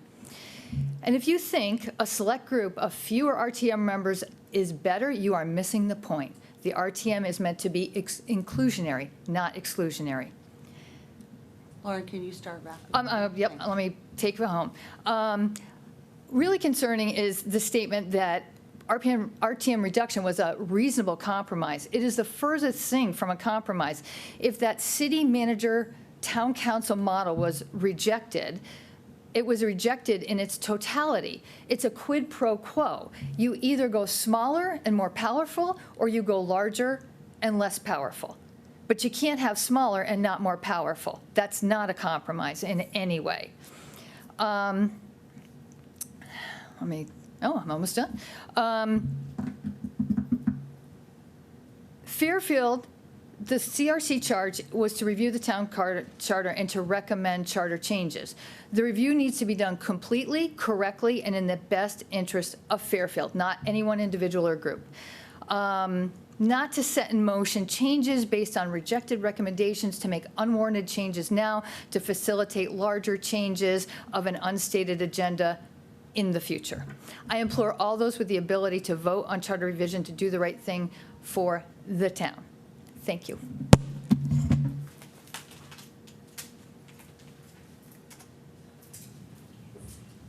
There is somebody who would like to speak, but I can't see them. I can't really see it myself. Laura Carson. Okay. Thank you. Okay, Laura, you're going to set the 3 minutes. Laura, you have 3 minutes. Yeah, I'll stick to it, Doris. Thank you very much. Laura Carson, 187 Buena Vista Road. I happen to also be on the RTM, so please don't hold that against me. I'm talking as a citizen. We have been sort of attacked for speaking our mind as an RTM rep. Seem to be like it's been noted, called out by others on the Republican Town Committee that we're the only ones that seem to show to speak. Well, maybe that's all the more reason we need to speak, because we've been told many a time that people aren't interested at all in the charter, and so maybe that goes to the idea that we do need to then speak for those that aren't engaged or don't have the time. Our voice becomes all that more important. So I think we need to address that fact that just because people aren't engaged doesn't mean that, you know, we have less RTM members or our voice is even more important. And I just want to say I applaud my fellow RTM member, Bill Gerber. I totally agree with what he said. It was a very well said, articulated argument. It's obvious to all of us how much Bill has put into this process. His knowledge is amazing. And he's an example of, there's been an argument that we should be less on the RTM because only 12 people speak at a meeting. Meanwhile, so much work goes on behind the scenes. To use that as a metric to value our worth is insulting. Okay, I've done a lot of work behind the scenes. Maybe I don't love to speak in public, but that shouldn't be held against me. I offer a lot of meaningful input, and I just want to thank Bill for speaking, and I agree with what he said. And just so you know, he was one of the people who does give an incredible amount of time to the RTM, speaks a lot, has a lot of knowledge. He wasn't voted in originally, again, this time. So there's no guarantee that those people that would speak will be the ones voted in the next time. Because sometimes, for some crazy reason, depends where you are on the ballot, you don't always get elected. So Bill was not elected. He lost by 1 vote to another Democrat, and that Democrat stepped down. And thank God we have Bill Gerber back on the RTM, who has guided us and with his knowledge. And I just wanted to thank him, and I want you all to know that I do not agree that the RTM should be reduced. I think it's not good for Fairfield. It's not coming from a fear of losing my seat at all. This has nothing to do with it. I just think that we have a lot of responsibility. We work on a lot of different ideas on the Democratic side. I can only speak for ordinances and listening to complaints from constituents. So I really am firm in my belief that we need to keep the size where it is. And thank you and I agree with Bill's other points that we should slow down the process. There's no rush and make it the right. And nothing's wrong with that. So thank you very much. Thank you, Laura. Anybody else in the room like to provide comment?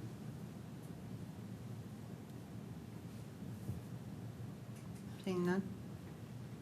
Okay. All right. I'm going to bring it back to the body. You know, I know this we've obviously gotten emails and such. I'm not going to address every issue. Some of the issues, though, I think are important to know. Most towns do not require an engineering degree for their DPW directors. As a matter of fact, I think we might be one of the last ones that does. the person who was serving as interim because of that requirement was actually in charge of the engineering department for Aquarium and does not have an engineering degree. So managing a large department does not necessarily mean you need an engineering degree. You need to manage people, and that's really what the most important part is. And actually, it has been very difficult because sometimes having a mind like that, an engineering mind, doesn't necessarily lend itself to being a good manager of a large group. And we do have very good engineers that we've hired. I would say, I know there's been some discussion regarding the timeline and all of that. And, you know, I asked Jennifer today to pull some of the information from the prior Charter Revision Commission. And the prior Charter Revision Commission in 2006 met for the same period of time. And there were people who said it's not enough time then too, but I understand. But it was the same period of time, and they went through things, and there was pushback on some of the items, and we have some of the minutes, and I just think it's kind of interesting. Sometimes what they say, some things never change. So we did have there was the recommendations that were sent back, and they were put on the ballot and voted on. So it's the same period of time. I know there's been some emails recently talking about that statutorily we didn't set the date when we put the resolutions in place. And that could potentially be true, that was a sort of a harmless error, but literally the PowerPoint presentation in August of 2021 by Attorney Mednick laid out the exact timeline. Everything was happening, when it was going to happen, and how it was going to happen. There was no surprises to anyone, not anyone on the Board of Selectmen who voted for it, not any member of the public. No one ever said they thought this was a different timeline than we actually have right now. It was well known to the commission what the dates were, when they needed to have things back, what they were required to do, and when they needed to have it back. It was crystal clear that this was to be put on the ballot for November of this year. And again, I think some people might confuse the fact that some of the charter members said, oh, you know, we just didn't have enough time to get to that. Well, the charter is a giant document, and for a complete change of the entire document would take an extraordinary long time. And that's not what they were looking to do. They were looking to make some tweaks and changes. And as a commissioner mentioned at I think last week, you know, the fact that in 2006 we did not have FairTV, we did not have we didn't have all of this. And I mean, it's so much different. Our public is so much more engaged with their government. They can pick up the phone and call their first select person. They can walk in the room and talk to them if they want to. We have much more engaged opportunities.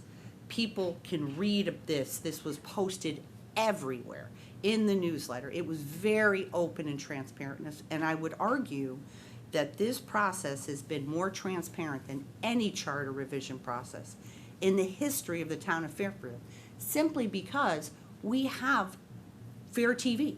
We have links to hit on your computer and watch a meeting and read the information and all of that. I can remember being a secretary on the RTM with a tape recorder, taping the meetings, and then having to go back home and before the next RTM member meeting, typing up the minutes that I would then read at the RTM meeting to the full body.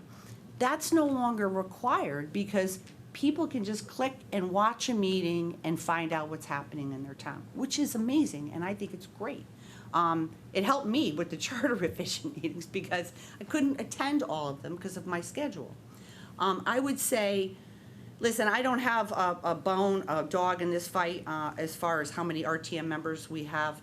I personally thought we should have went to a smaller town council. There should have been a more direct relationship with the chief elected official and the legislative body. You see it throughout our town. Someone mentioned 5 towns have an RTM. The rest of the towns do not. We have 169 in this state. It's not wrong to say that maybe a smaller legislative body works better with a chief elected official. And I don't think shaving off a week on the budget process is harming our community. Running a town of 62,000 people is a very difficult job. It is. And to be able to have the ability to have time to meet with new businesses, to sit with groups, to 300 members of volunteer boards and 300 people who serve on volunteer boards who want to have ideas brought up or things of that nature require time and attention by the chief elected official.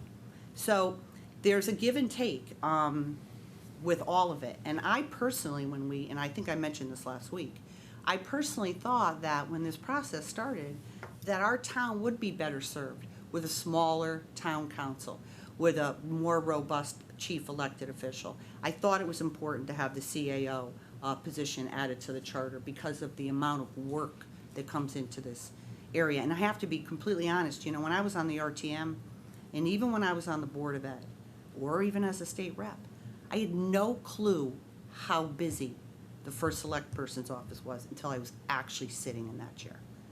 No clue. And I served on a lot of boards. It's very busy.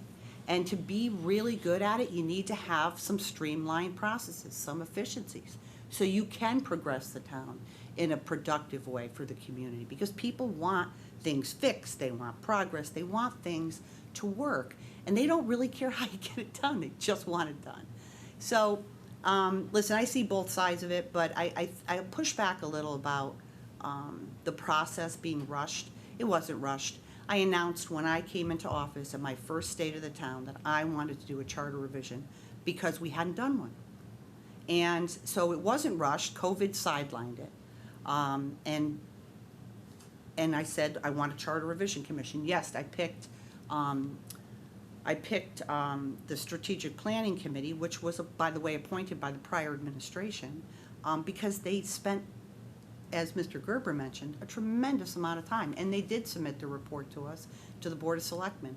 They spent a tremendous amount of time with each member of the Board of Selectmen talking about their work, and they presented it to the full board. They did a tremendous amount of work. They sat and met with this community, business leaders, department heads, residents, interest groups, you name it, they met with them. They came with a wealth of information. I didn't pick these people because they had a specific mindset. I picked them because they had knowledge. They had experience. They were in our community interviewing people for, Mr. Wynn, how many years?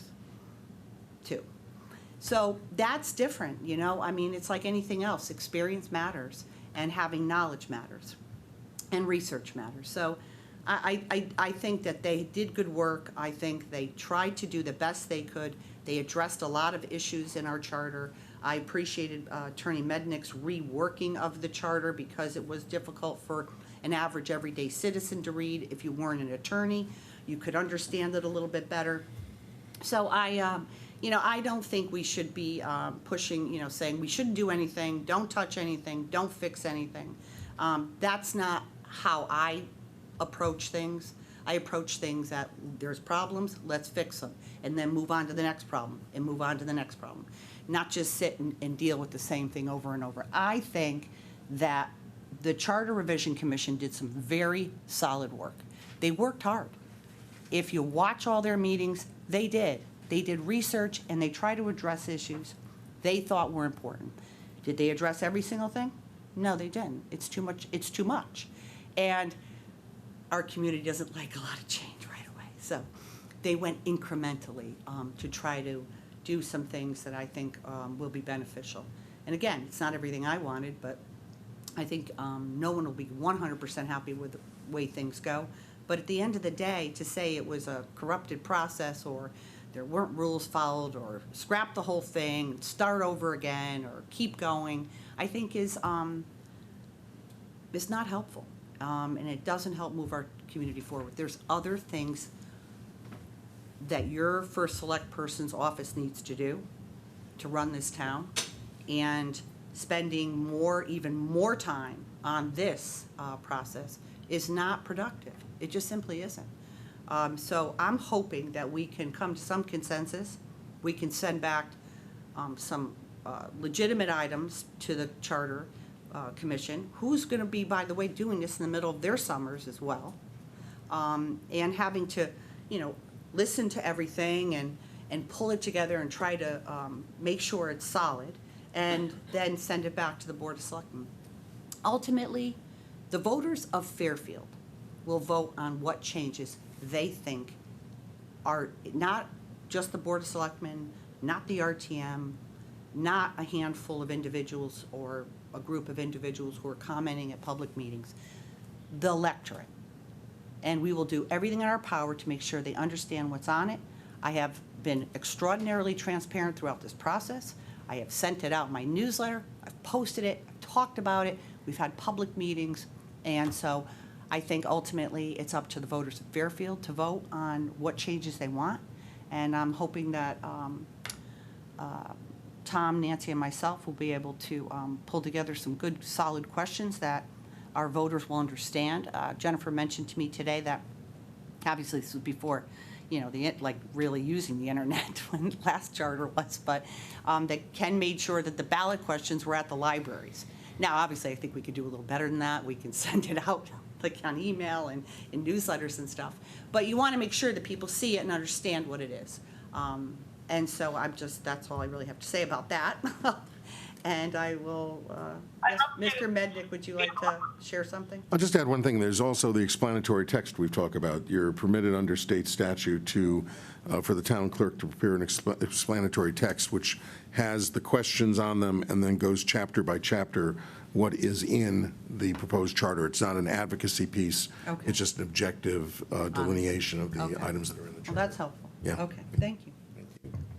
Go ahead, Nancy. Yeah, and I think I would just like to offer perhaps a counter narrative, and I agree. Ultimately, it seems that this may fall in the hands of the voters. I'd written some things down as I was preparing for this meeting, and actually, in the spirit of public comment, I'll keep my closing comments here today to under 3 minutes. But I did write something down, and wasn't going to read it because it was really an exercise for myself, but I think it answers some of what you were just speaking to, and I agree. I think process matters. It's the process, of course, that ensures a well-resourced, well-thought-out, contemplative plan that is supported by evidence-based analysis, and a wholly transparent process. While we may not agree entirely what that means, it's supposed to ensure that all sides, whether you're in the majority or the minority, can fully evaluate the proposal, and in this case, the charter review, so we can make and take an informed stance. Ultimately, the impact of these proposed changes, you suggest, you asked the question, do they harm us? Or you made the statement, do they harm us? At this stage, I don't know. I'm not sure that the evidence and data provided to date is sufficient enough to evaluate some claims that the changes will, in fact, be beneficial. Simply put, I think that I also agree that more time may be needed. Time that we can take advantage, as laid out per state statute, time to collect more data, evaluate it, and evaluate the findings through a well-thought-out set of metrics. We have talked about state statute, and we can't just assume that timing is crystal clear, and state statute gives time parameters for a reason. It's not just a formality. It was actually our job as a body.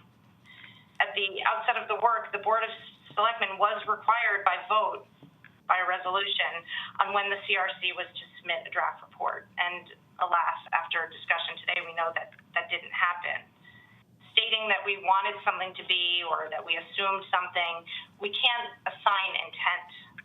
We didn't vote on a schedule, nor did we actually have meaningful discussion around alternative timelines based on that statute. So neither the CRC nor the public should have been working from assumptions of what intention is. we should have had these conversations on the record in public and taken a vote to validate the true directive of the Board of Selectmen to the CRC. So that's just something I wanted to point out. It should have been part of our job. So to say it wasn't a surprise, well, we didn't have all the information before us. So I think at this point, substantive change is being driven by perhaps a somewhat misguided direction and procedure. And I think the public has expressed their own concern about what that means, that we haven't followed it completely. I think transparency, yes, and accountability have been guideposts of this undertaking at the outset. So I believe that we still have an obligation to ensure that these principles are adhered to at every single step of the process. So members of the public have expressed their concern about it being rushed, and I think we need to seriously consider that. I am looking forward to the continued conversation tomorrow, and we'll see what that brings. And I did want to thank, again, members of the public who've both called in, written in, and spent hours and hours of their time. There has been some discussion of this not being important or not being a key tenet of how we function, and yet to me, as I've repeatedly said, and to so many, it's actually at the cornerstone of everything we do as elected officials, and therefore perhaps the most important thing we do as elected officials. And I've been on, when I served on the RTM, there were so many times when members even of the current CRC use the charter as, and even in this current role I serve, use the charter as evidence for why something was or was not to be. So let's not diminish the work that has gone into it so far and diminish its importance by simply saying it's not important. And with that, again, I thank everyone for their time and consideration. Thank you. Thank you, Nancy. All right, so any housekeeping items? No. I will update the resolution for tomorrow and update the charter to indicate where the items are in the charter that are going to be discussed. Okay, very good. Okay, so we will see each other. What time are we meeting? 2. 2 o'clock. See everyone at 2 o'clock tomorrow. Thank you, Nancy. Can I get a motion to Thank you very much. motion to adjourn? Sorry. Yep, so moved. All in favor? Seconded and all in favor? All in favor, aye. And I will see you in person tomorrow. Very good. Thanks, Nancy. Thank you. Take care.